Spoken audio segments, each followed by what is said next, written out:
बहुत पुरानी बात है कि जैसे ही मैं बस से उतरा और जेब में हाथ डाला तो ये देखकर चौंक पड़ा क्योंकि मेरी जेब कट चुकी थी। बहुत परेशान हुआ और सोचने लगा कि अब क्या किया जाए। वैसे भी जेब में था ही क्या, वो आखिरी 100 रुपए का नोट और वो खत जो मैंने अपनी माँ को भेजना था, जिस खत में मैंने माँ को ये बताया था कि मेरी नौकरी छूट गई है और अब वो आखिरी 100 रुपए आपको मनी ऑर्डर कर रहा हूँ। लेकिन वो खत कई दिनों से जेब में लेकर मैं घूमता रहा क्योंकि इतनी हिम्मत मुझ में नहीं हो रही थी कि उन्हें बताऊं कि मेरी नौकरी चली गई है। समझ नहीं आ रहा था कि ये खत मैं अपनी माँ को कैसे भेजूं और कैसे उनको ये लिखकर भेजूं कि अब आपको मजीद पैसे नहीं भेज पाऊंगा। अब परेशानी की वजह से तबीयत और भी खराब हो रही थी क्योंकि अब और पैसे भी नहीं थे कि माँ को फिर से खत लिख सकूं या फिर अपने कुछ खाने पीने का ही बंदोबस्त कर सकूं। जेब में सिर्फ वही 100 रुपए ही तो थे। 100 रुपए कोई बड़ी रकम नहीं होती, मगर जिसकी नौकरी भी चली गई हो और कोई और गुजारे का जरिया भी ना हो, उसके लिए वो 100 रुपए बहुत बड़ी मानी रखते हैं। मेरा दिमाग माऊफ हो चुका था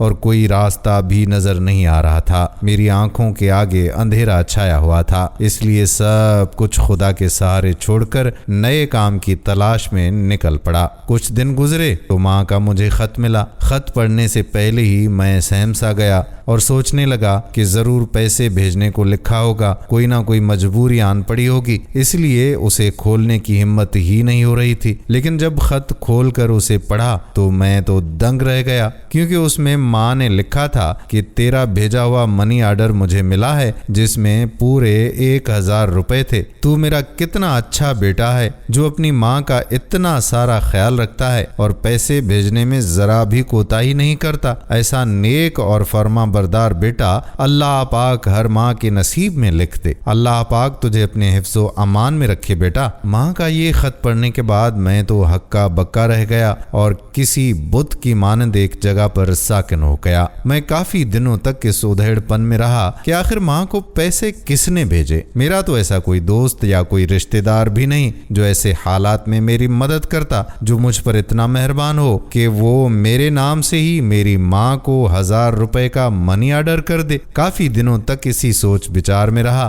फिर एक दिन ऐसा हुआ कि एक और खत मुझे आकर मिला जिसने मुझे और भी ज्यादा हैरत में डाल दिया। उस खत की आड़ी तिरछी लिखावट से ये मुझे लग रहा था कि जिसने भी ये खत लिखा है वो ज्यादा पढ़ा लिखा नहीं है। बड़ी मुश्किल से उसे पढ़ सका। उसमें लिखा था कि भाई 100 रुपए तुम्हारे और 900 रुपए अपने मिलाकर मैंने तुम्हारी माँ को 1000 रुपए का मनी ऑर्डर भेज दिया था। फिक्र ना करना, माँ तो सबकी एक जैसी होती है ना, वो क्यों भूखी रहे। भाई मैं जेब कतरा जरूर हूँ मगर इतना संग दिल नहीं हूँ कि मेरी वजह से माँ तकलीफ में रहे। मैंने जब तुम्हारी जेब काटी तो उसमें से मुझे तुम्हारा वो खत मिला जो तुमने अपनी माँ को भेजना था। उसे पढ़कर मुझे तुम्हारी बेबसी का अंदाजा हो गया, इसलिए मैंने उस पते पर पैसे भेज दिए हैं। हो सके तो मुझे माफ कर देना और मेरे लिए हिदायत की दुआ जरूर करना। तुम्हारा जेब कतरा दोस्त। दोस्तों, अक्सर हम जिन लोगों को गुनहगार या मुजरिम ठहराते हैं और उन्हें हिकारत की नजर से देखते रहते हैं, अगर अल्लाह की रजा हो तो एक पल में अल्लाह उन लोगों के दिल को बदल देता है और वही लोग जो कल तक बेकसूर लोगों की जान और माल के दुश्मन बने बैठे थे, उन लोगों के दिलों में इंसानियत का जज्बा बेदार हो जाता है और वो बगैर किसी हिर्स और लालच के किसी भी इंसान की मदद करने को तैयार हो जाते हैं। ये तो मेरे रहीम और कादिर मतलक परवरदिगार की अता है